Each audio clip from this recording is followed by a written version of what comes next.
share my screen. And let's see here.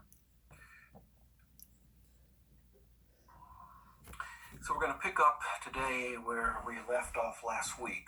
Last week we talked about foundations for understanding the distinction between a person who has a disorder and the person and the disorder itself, and that they exist at two different levels, and that when pain becomes chronic, both the disorder and the person must become part of the consideration by the clinician, and more often than not, both must be addressed in treatment if you want the physical treatments for the disorder to have maximal success.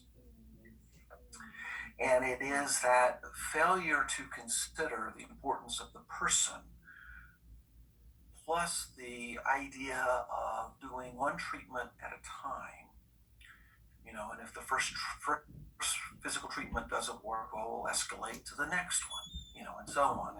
And it doesn't matter whether we're talking about going from splint type A to splint type B, or from medication 1 to medication 2 to, what used to be opioids. And, now I'm sure we'll find some substitute for the opioids as a medication to escalate to. Each of these escalations and each of these transitions from one type of physical treatment to another are doomed to failure in the person with chronic pain eventually, if the person is not addressed as well.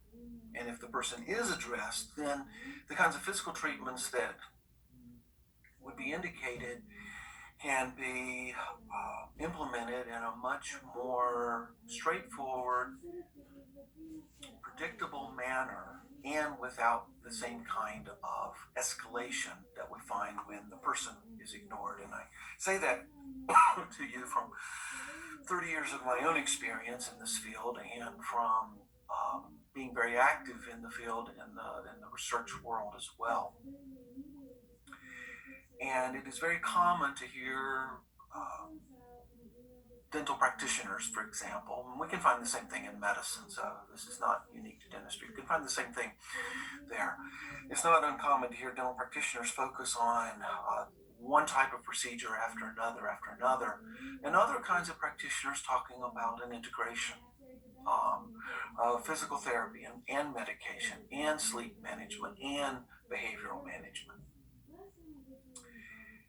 So the gold standard is clearly, at this point in the year 2021, based on the last 75 years of pain research, the gold standard is clearly one of integrated treatment that allows each component, each type of treatment to build on its interaction with the other kinds of treatment, because people are complicated, and people who have chronic pain problems are complicated, and people who have chronic TM joint problems are complicated. So let's consider the range of the treatment approaches. And I list them here as in a pragmatic priority. This is my list. There's no unique truth here. It's just built out of experience.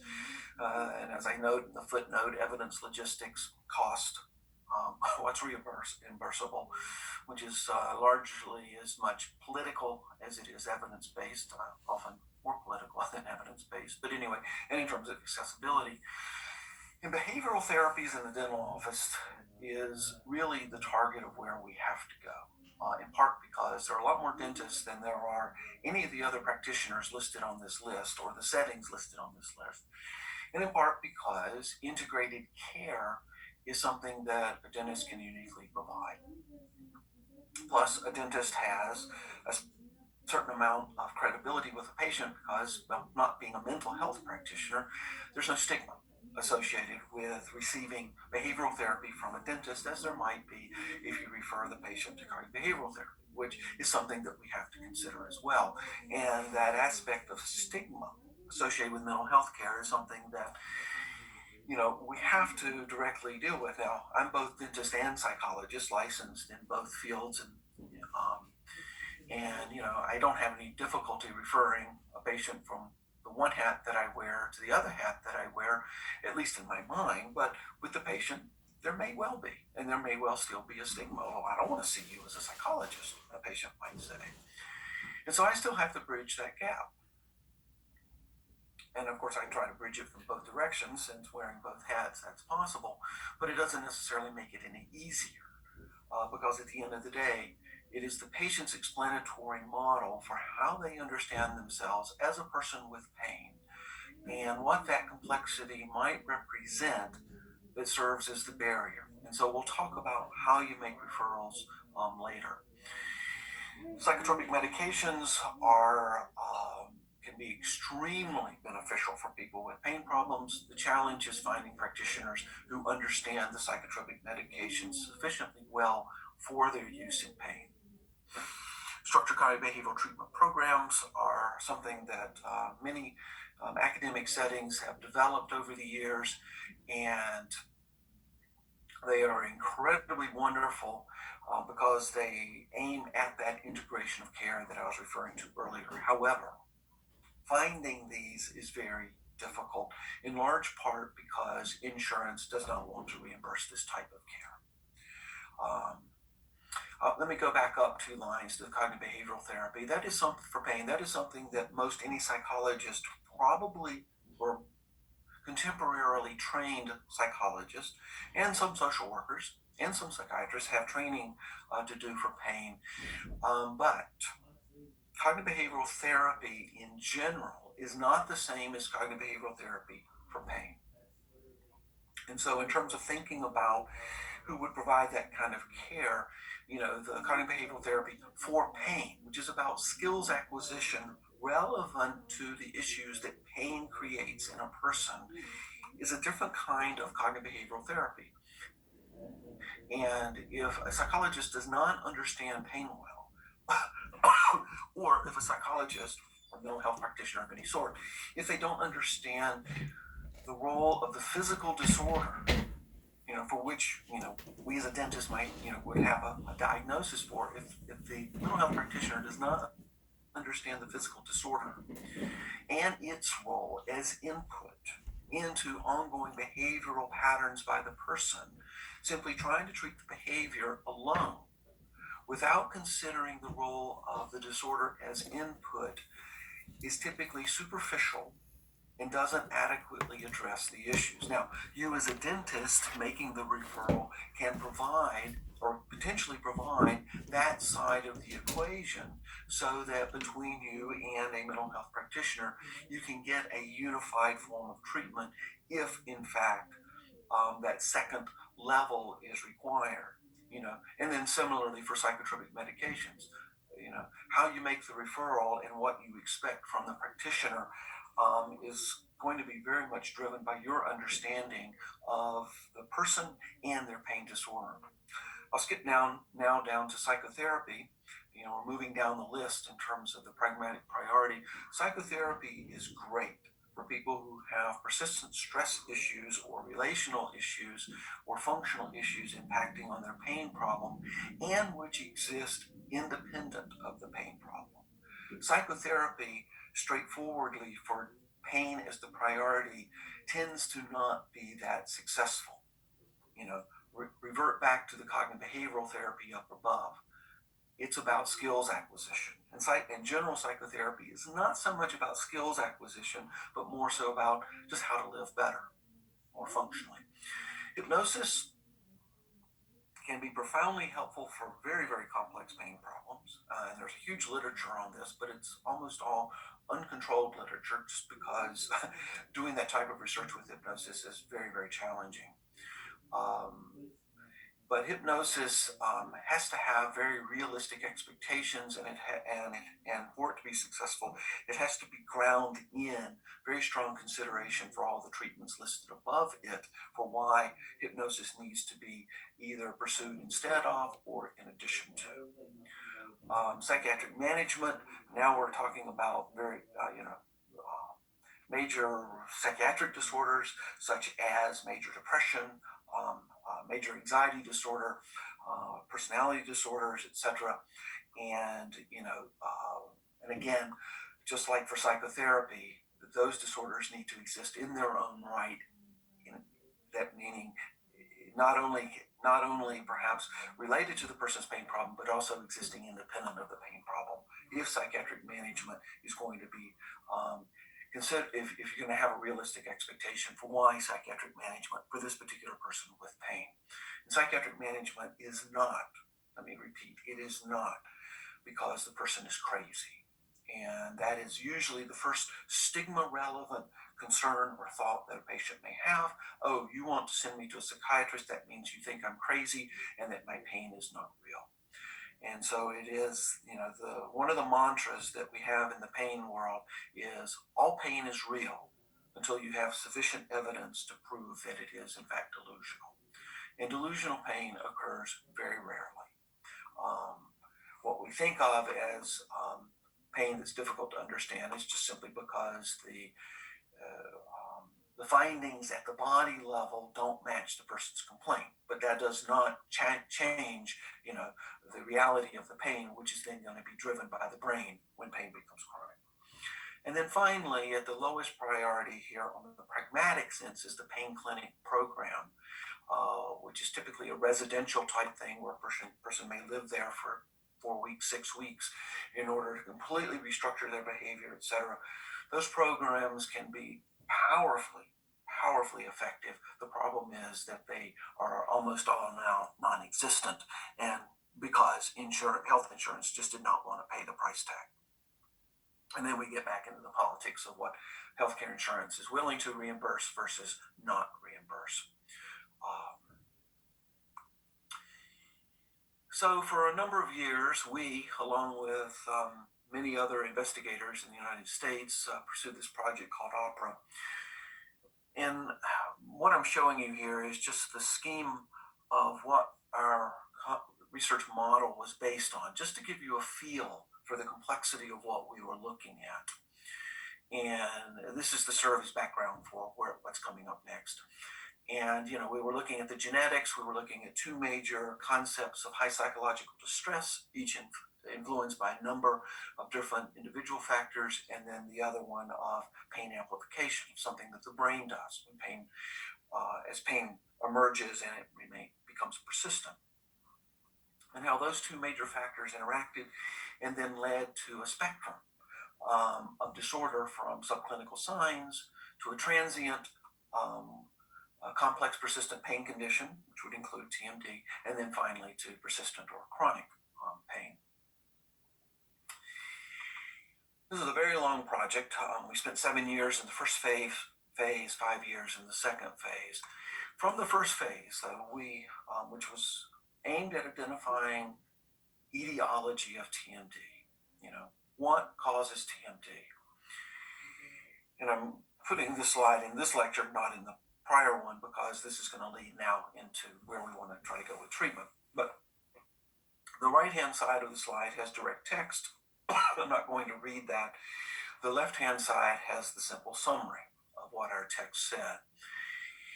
And the first one is that TMD is a complex disorder within a biopsychosocial illness model. So the implication there is not a simple problem, but a complex one. So complex disorders require complex treatments or complex consideration of what the treatments might be. And then the biopsychosocial model that we talked about last week, which is that we need to consider biology, psychology, and the social context all together when thinking about the person who is ill with this type of a complex disorder. The second one is that TMD is not solely a localized condition, and the perspective in the dental profession since the 1950s or early 60s has been that the dentist only needs to consider the occlusion. That's what we are the masters of, and therefore, because everybody with the TMD has some sort of an occlusion, surely it's not perfect, and let's make it perfect, and that's all we need to be responsible for. And this is a mindset that then leads into the single kind of treatment approach. I'm going to do an appliance. I'm going to do an appliance of type 2. I'm going to do an upper and a lower appliance. I'm going to have a posterior kind of appliance. I mean, the number of appliances out there, the number of appliance designs is limited only by the number of dentists and their imaginations. And it's all a very misguided kind of direction, because it is built on a foundation that assumes TMD is simple and that there is one treatment that will fix it. If TMD is not simply a localized condition but exists within a broader context, then the selection of treatment has to be broader. And as I showed you last week from a marvelous study looking at a real appliance versus a placebo appliance, that the presence of widespread pain has a profound impact on whether the real appliance is going to actually be effective. The third point is that no single cause has been identified. This takes us back to the first point about TMD as a complex disorder. And people who have TMD are complex. They are not simple. When the disorder itself becomes more complicated. And I gave you an example last week of the person who comes in 2 weeks after an event and says, yeah, I was biting on, some almonds or, some excessively hard bread, and I bit down in a wrong way, and I could feel a strain in the left side of my face, and my joint's been hurting ever since. What do you think, doc? Evaluation of the person reveals them to be completely healthy. There are no other risk determinants present. Depression symptoms are absent. Anxiety symptoms are absent. They have no other pain disorders. Well, that person is going to be an individual who does have a localized condition, but they are the rare ones, because people who come in consulting for TMD more often have pain that has already become chronic by the time they start to consult. And that moves us then into the complex disorder and the biopsychosocial wellness model. And then finally, TMD is a multi-system problem with overlapping comorbidity, and that applies in particular to chronic TMD, but even those who develop TMD for the first time in their life. It is amazing that the vast majority already have other kinds of multi-system problems, and more often than not, at least one other pain disorder already on board. So this then says that when a person comes in with a chronic TMD, pain, or complex TM joint problem, which typically does have some pain associated with it at least, that our evaluation has to be comprehensive. And from that, as I indicated last week, one will identify a lot of different factors, including one red flag of does the person want to harm themselves in relation to their pain, and then a lot of different yellow flags. From all of that, then, we start to gain a better appreciation of the complexity of the person. These are the factors that have been identified that affect treatment response. First, note the two columns, condition specific, that means related to the jaw or the jaw disorder. And then the other one is generic, non-specific to the jaw. Notice that one list is very short, one list is very long. And this has been borne out by a number of different studies. We reviewed this some years ago. On the condition-specific side, pain intensity is the number one factor that pervades everything else. And pain intensity, of course, once it gets at the level of the brain, is not just simply jaw pain, but it is simply, as far as the person is concerned, as far as the brain is concerned, it is the pain. And so pain intensity, even though I listed as condition specific, it has a much broader scope of action. Oral parafunction, what people do with their jaw in excess of, normal kinds of functions such as eating and talking and breathing, is also a huge factor that affects treatment response and is one that can be very challenging to manage. And that's part of what we're going to talk about today. And then finally, the presence of mechanical jaw problems. On the generic side, I list a number of different disorders or conditions, and we talked about a number of those last week. And then I give examples for a few of these, just in terms of how it has an impact on pain. And we're not going to go through this list because I believe this is self-explanatory, but I'm just trying to bridge from last week where we talked about all the different factors within a biopsychosocial model that one should be concerned about with regard to a patient coming in with a facial pain complaint, and then now bridging into why they are important. They do affect treatment response. So that's a lot of complexity. And I don't know, and I know a lot of really talented, really bright people around the world in the pain field. I've been extremely fortunate to associate with just some absolutely brilliant people. I don't know of a single one of them who could manage that long list of things that we just looked at on the prior slide. It's beyond the scope of any of us. And so to find effective treatment, we have to be strategic. And with the publication of the opera study's findings, and we've published about 60 papers now, all revolving around our case definition of TMD, which is exactly consistent with what Dr. Gonzalez teaches in the rest of the course with respect to evaluation and diagnosis. You know, we have a huge palette of possible, or a huge palette, a huge array of factors that affect people. But the question is, you know, we have pain, but the question is, well, what can we do with those? And so several years ago, we set out to see, well, what can we learn from that vast array in terms of funneling it into a perspective on treatment? And so we, as a group, set up some selection criteria, and I list those on the left. You know, we had enrolled people who had never developed TMD and followed them for up to 7 years. And out of the over 3,000 people we initially enrolled, 260 developed TMD within our 5-year observation period. So we had a lot of insight into things that exist in people before they develop a pain problem. We also enrolled over 1,000 people who had chronic TMD. And so we're able to look at the relationship between those same factors in people who have chronic TMD. Because we know that the biggest challenge is that acute TMD pain is relatively easy to treat. Chronic TMD pain is far more difficult to treat.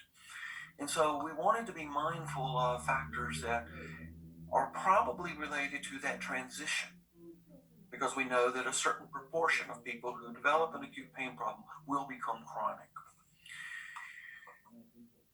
Which then leads to the third bullet, that the progression of the factor itself over time predicts TMD onset or contributes to persistence. So, for example, we can identify depressive symptoms in somebody who's never had TMD pain in their life, and then we can, in tracking that person over time, note that those depressive symptoms may in fact worsen over time before a person develops TMD. And so it's not just simply a static thing, but something that is progressing. And so we've gained some insight into that as well. And then finally, whatever it is that we identify, it has to be modifiable. You know, we know, for example, that female gender, female sex, is a very modest risk factor for the development of TMD, but a strong risk factor for its progression into chronicity. Female gender is not, or male gender, if you want to look at it from the other side, that's not a modifiable factor. It's not useful to us in treatment. As a proxy for other kinds of variables such as role demands and stress reactivity, it might be useful, but it itself is not modifiable. So we had to restrict ourselves to things that we can affect. And you know, from the study, we identified then 4 domains: oral parafunction, somatic symptoms, psychosocial stress, and sleep disturbance that are extremely powerful in predicting who's going to develop TMD symptoms, and which are going to be present to at least the same extent, if not much greater, in those who have chronic pain, implying, number one, the possibility that each of those factors is itself progressing across time, you know, in relation to the pain and potentially separate from the pain, and for which we actually have known treatments that can be effective in addressing. So, from those risk factors listed on the right, we've then identified a number of interventions listed on the left, which we're going to now talk about in greater or lesser detail. And Dr. Gonzalez, a quick question for you. Does the sleep stuff addressed in this course someplace? You're on mute. We go through hygiene, sleep hygiene. Okay, good. Home care after, yeah. Okay, good. I thought I had seen it on the course schedule, but I couldn't remember. So 4 interventions, each of which identified based on the identified risk factor. And so skills training for the jaw, which is the main thing I want to emphasize here. Dentists can learn to be very effective at behavioral management of patients, given what we've identified to this point as specific skills that patients can be taught and trained in to change their TMD symptoms.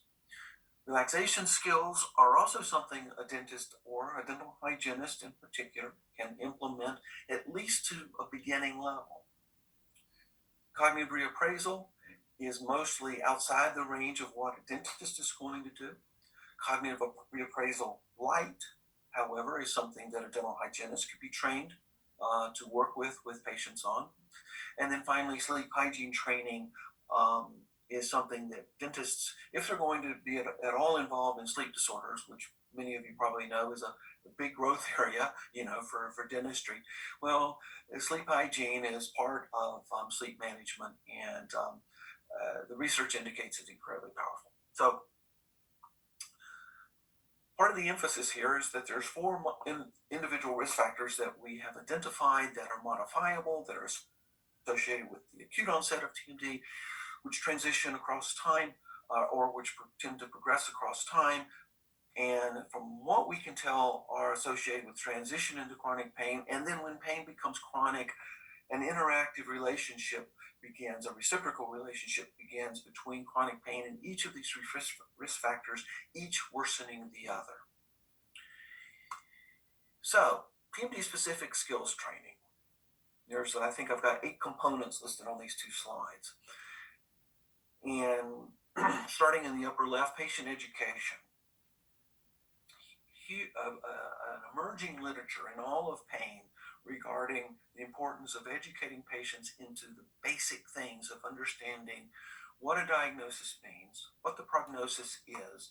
In other words, myofascial pain doesn't have to be a permanent disorder. It can be treated, and it can be managed. But it does require skills, and it requires commitment from the patient and adherence, and that skills acquisition takes time. I mean, those are the basic kinds of things that patients need to be taught. And that, for example, that analgesics can be very helpful at modifying nociception, but one cannot rely on analgesics alone. They have to be supplemental and on a time-limited use. So these are basics that need to be provided with the patient. And of course, comments about the importance of restoring sleep and then appropriate use of caffeine.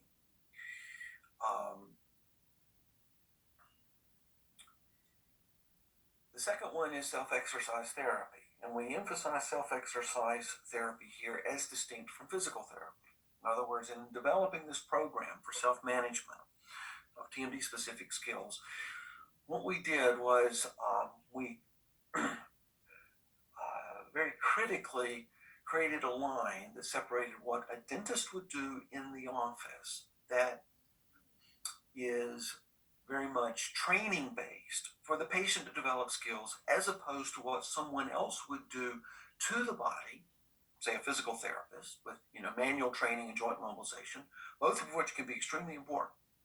So this is not about one versus the other, but rather just simply what constitutes a skills training thing readily done in the dental setting. And say from psychotherapy, or what a psychologist would do. And so there's various types of exercises that can be done. I just show a couple here. And, the ones that we know have the best evidence, and particularly just simply stretching tight muscles. And anyone who does, any of you who are engaged in sports, running and cycling and martial arts, for example, all 3 promote lots of muscle tightness from a lot of use, and so stretching is highly emphasized in all 3 sports. Well, the same thing for people who have myofascial pain. Stretching is fundamental. Stability as a higher level of exercise which works on coordination. Both of these can be readily taught to patients. The role of thermal modalities, either hot or cold or both, have just, they are absolutely wonderful. And one of the things that commonly happens is that patients will think that only heat should be used, and I'll emphasize, let's try ice and see if it works for you as well, if not better. For most people, it does. For some people, not. And so I say, stay with heat. And then finally, self-massage, which helps patients to identify what their body is undergoing. It helps them to gain a sense of control, and it actually helps to modify tissue by, the things that any massage therapist would do to the body. Patients can do for themselves, at least in a limited but very useful way. Now, one of the things to emphasize here is that, and I know that Dr. Gonzalez has a separate lecture in the course on these self-care things, so I'm only going superficially into the mechanics here, but what I want to emphasize is that all three of these items on this slide, self-exercise, the use of thermal modalities, and self-massage, are also behavioral therapies. Each of these carries with it the power of any behavioral therapy, which is to say that gaining confidence and being able to manage oneself through the development of a skill, regardless of what that skill is, has enormous power for patients to move out of feeling hopeless, feeling helpless, feeling like they are the victim of their pain, a feeling like their pain is going to last forever, etc. And we'll talk about how that change in self-perception of what the individual can do, how that then takes on a synergistic role with other kinds of therapies. Diet nutrition is something that we know incredibly little about with people who have chronic pain.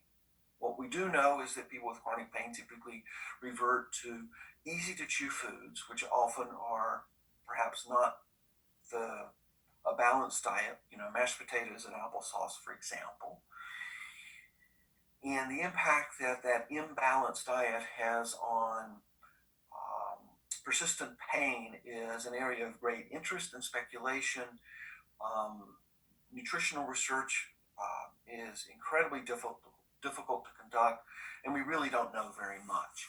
And so it's an area to watch over the next 10 to 20 years, because I believe that it will be something of much greater importance with respect to research agendas. The TMJ Association publishes a marvelous booklet for the patient, which is freely available. From a pragmatic perspective, I ask patients to engage in a pain-free chewing diet for 2 weeks. I give them a list of alternative foods that still promote a better, still point toward a better balanced diet, but which is easy to chew, where the criterion is eating that is pain-free, in order to allow the system to settle down. For people who have intense pain or have really irritated joints, just simply allowing the system to settle down is marvelous. But notice that I'm also saying times 2 weeks. And the reason for that is that it is not unusual for dental practitioners to recommend to their patients to just stay on a pain-free diet. Well, if it hurts, don't do it. If it hurts, don't do it. And weeks, months, years can go by with patients staying on pain-free chewing, on soft food diets, and being on a pain-free diet or pain-free chewing diet leads to substantial changes in the mandibular position, simply because muscles atrophy, and as the masticatory muscles atrophy, the joint starts to change position, and posterior open bite will often develop. Plus, when muscles atrophy, any activity, such as just talking for a minute, becomes painful and exhausting for the individual, to which the dental practitioner says, well, I guess you need to stay on the pain-free diet even longer. some Israeli researchers many years ago decided to test out this idea of the endless soft food diet. And so they did a 2-week bout versus a longer bout. What they discovered was that people on the 2-week bout did better in terms of pain reduction. And so the idea then is that it's not about avoiding the pain, it's about changing the system by first giving it a rest and then reincorporating normal function in order for function to then be restored. Part of what pain does to the system is that it alters the normal functional pattern, and I'll talk about that in just a moment. The next item is parafunctional behavior control, and it's simple in principle, difficult in execution, but identify the behaviors. And last week we talked about the oral behavior checklist, and that is a pretty complete list of the kinds of things that people do. And so then becoming aware of what the behaviors are then leads in the potential for the person to become able to control those behaviors. And the way that, and I believe Dr. Gonzalez will be going over that later in her lecture on self-care. I'm looking for a head nod, Dr. Gonzalez. Yes. Okay, thank you.